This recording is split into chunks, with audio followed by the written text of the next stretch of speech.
Olá! Hoje eu quero dividir com vocês as minhas experiências de leitura do mês de setembro. Não que tenham sido muitos livros lidos, na verdade, eu sou o tipo de leitora que tenho um ritmo um pouco diferente dos outros criadores de conteúdos desse gênero literário, mas foram leituras que exerceram um papel fundamental para os meus momentos vividos ali dentro do mês. E eu quero começar falando sobre um livro que eu iniciei a leitura no mês de agosto, mas eu finalizei no mês de setembro, que foi inclusive o meu primeiro contato com o gênero realismo mágico. E eu tô falando de Oração para Desaparecer, da autora brasileira Socorro Acioli. Nesse livro, nós vamos conhecer a história de uma jovem que ela foi desenterrada viva numa pequena cidade de Portugal. Acontece que quando ela foi desenterrada, ela percebe que ela não se lembra de absolutamente nada sobre a sua vida. Aquela família que a resgatou percebe que ela fala português do Brasil. Então, a única característica que ela conhece dessa sua história é que ela é brasileira, mas de que lugar do Brasil que ela veio, ela também não sabe. E aí nós vamos acompanhar todo um processo de evolução dessa personagem. Primeiro nós vamos acompanhar o processo de cura dessa personagem, vamos chamar assim. Essa família que a resgatou a batiza de Cida. Então, a Cida, no primeiro momento, ela vai tentar se acostumar com aquela nova realidade dela, de alguém que não se lembra de absolutamente nada, de alguém que percebe que não vê só pessoas vivas, mas também mortas, e de alguém que, de alguma maneira, vai querer começar um resgate de sua verdadeira história. Mas quando a Cida conhece o Jorge, que é um personagem ali que faz parte dessa família que a resgatou, ela se apaixona perdidamente. E é exatamente a forma como ela vive esse amor que faz com que a Cida sinta vontade de reescrever uma nova história para ela. E aí que ela procura por Félix, um personagem que trabalha justamente, é um profissional que reescreve histórias de pessoas, principalmente de ressurrectos. E ressurrectos são pessoas como a Cida, pessoas que por um triz quase morreram, mas tiveram a oportunidade de renascer, mesmo que em um lugar completamente diferente de onde se vivia, e sabe-se lá por quê. E por que que a Cida quer reescrever a sua história? Porque ela quer colocar de uma vez por todas uma pedra nessa história sem passado e viver como uma pessoa normal ao lado do Jorge, já que ela tá vivendo um amor correspondido. E conforme os anos foram se passando, a Cida ela começa a ter relampejos dessa sua história antiga. E a partir daí, a partir dessa aproximação de Cida, que se descobre Joana, ela passa a tentar se reaproximar dessa sua história, desse seu passado. E aí que nós, como leitores, nós vamos ser apresentados para uma história repleta de cultura, ancestralidade e fé. Embora esse livro seja bem curtinho, eu confesso que eu demorei muito para terminar essa leitura. Isso porque eu não sei se isso é uma característica do realismo mágico, já que foi o meu primeiro contato com esse gênero, ou se faz parte de uma característica da autora, já que eu ainda não li A Cabeça do Santo, mas pretendo ler, ou se é única e exclusivamente uma característica deste livro em si. Mas teve muitos momentos na narrativa que eu achei ela um tanto quanto prolixa, principalmente quando a autora abordava bastante a história ali dos ressurrectos e da família que resgatava esses ressurrectos, e também sobre eu não vou falar muito para não dar spoiler, mas um personagem específico que conta uma história do passado de Joana. Então, como era um momento em que muitas vezes, durante alguns dos meus dias, eu senti uma necessidade de viver algo um pouco mais prático, essa leitura ela acabava não engrenando para mim. Mas nos momentos em que eu estava mais tranquila, que eu estava com um pouco mais de paciência, a história deslanchava. Todas as vezes em que eu me presenteei com essa leitura, foi uma experiência maravilhosa, porque a autora ela tem uma bagagem enriquecedora na forma que ela escreve, na forma como ela relata os causos, na forma como ela traz a história de Joana, principalmente ali naquele momento sobre a ancestralidade dela e de como ela foi criada e como ela era uma personagem extremamente apaixonante onde ela vivia. Foi um momento muito envolvente. Eu vi muitas resenhas desse livro que as pessoas falavam que realmente assim a leitura deslanchou para elas justamente do meio para o final e eu me vi muito representada por essas pessoas depois que eu terminei a minha leitura, porque realmente eu demorei mais ali no começo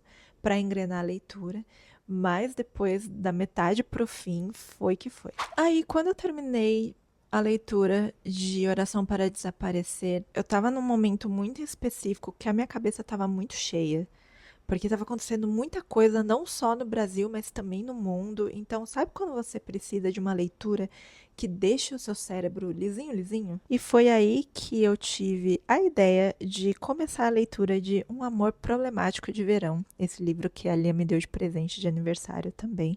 E também foi a minha primeira experiência de leitura da autora Ellie Hazelwood. Eu fiquei sabendo que esse livro é um spin-off de um outro livro da autora. Ele conta a história da Maia, uma garota prodígio, que é a irmã de um personagem principal de um outro livro da autora. Ela se encontra num impasse que é, ela precisa viajar para Sicília porque o irmão dela vai casar lá. E o impasse é o melhor amigo do seu irmão vai estar lá também. E o Connor, esse amigo do irmão dela, é um cara por quem ela nutre uma paixão platônica há um bom tempo. E aí, durante a leitura desse livro, que é narrado em primeira pessoa, é a Maia que conta essa história pra gente, nós vamos sendo levados para o passado e voltando para o presente.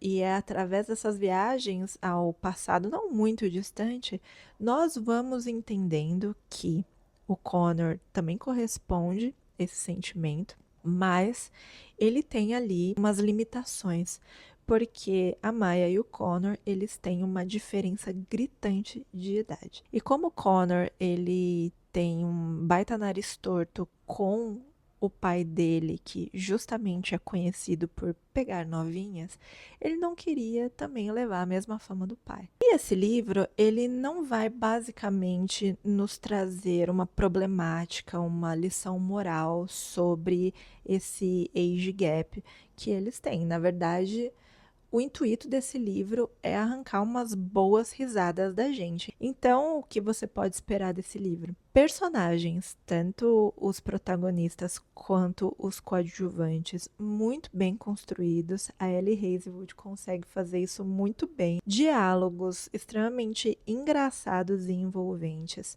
São exatamente essas características que fazem você devorar o livro, mesmo ele sendo até que bem grossinho, e principalmente uma história que te envolve de um jeito que você sequer consegue explicar o motivo. Aliás, antes que me perguntem, esse livro sim, ele tem capítulos bem quentinhos, ele tem capítulos hot.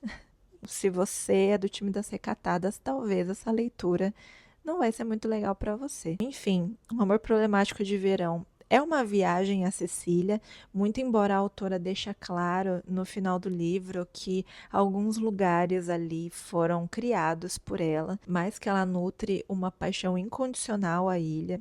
Então, ela traz uma riqueza de detalhes a outros lugares que existem ali, principalmente a paisagem. E é um romancinho bem água com açúcar, bem gostosinho de ler, que arranca boas risadas, muito embora a personagem principal, a Maia, às vezes dá uma pesada ali nas piadas que dá vontade de pedir para ela dar uma maneirada em alguns momentos, mas enfim, essa é a premissa do livro, então só releve e vai. E por último, e não menos importante, eu vou falar brevemente sobre um livro que eu ainda estou lendo. Né? Iniciei essa leitura no mês de setembro, que é a trilogia de Copenhagen, vou tentar ler o nome dessa autora, que é muito difícil, Tove de Clevesen.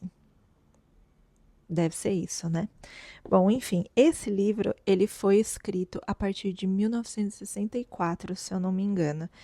E ele é uma autobiografia da Tove e ele nos traz aí 3 fases da vida da autora, que é a infância, a juventude e a fase adulta. Eu comecei a fase da juventude agora. Na verdade, essas 3 fases, elas foram escritas pela autora separadamente e quando lançaram esse livro, eles decidiram incluir essas 3 fases num livro só.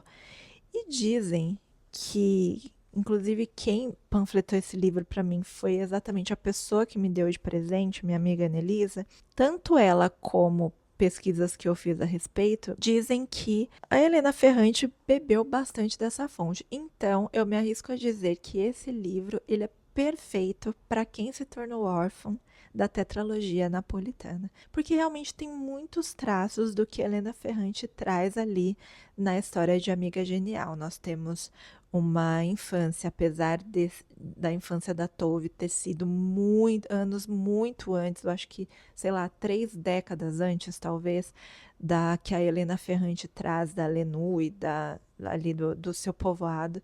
A infância da Tove, ela é regada ali da mesma pobreza que a Helena Ferrante relata ali da Lenu e da Lina também. E até o presente momento em que eu li ali, eu achei bastante curiosa a forma como pessoas daquela época tiveram uma criação muito semelhante.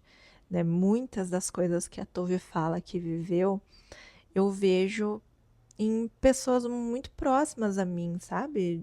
Minha avó, os meus tios, de terem tido uma infância muito semelhante à dela, de terem vivido ali um tipo de educação muito parecido e principalmente as limitações ali das pessoas daquela época, seja relacionadas à crença ou até mesmo dessa preocupação social de querer se provar, de se mostrar de alguma forma, de ser alguém ou de parecer ser alguém. Eu achei muito peculiar, tá sendo uma experiência muito maravilhosa, mas eu vou falar muito mais a respeito da minha experiência dessa leitura assim que eu terminá-la, né? Então pode ser que venha um vídeo especial só sobre esse livro, ou eu incluo nos lidos do mês de outubro aí, numa próxima. E você, quais foram os livros lidos por você no mês de setembro? Panfleta aqui pra gente nos comentários, fala o que você achou de cada um deles. E se você chegou agora nesse canal, não esqueça de me seguir. Compartilhe também com seus amigos esse vídeo, caso você tenha gostado. E não deixe de ativar o sininho para você receber as notificações das minhas atualizações. E eu te vejo no próximo vídeo. Beijos e até a próxima.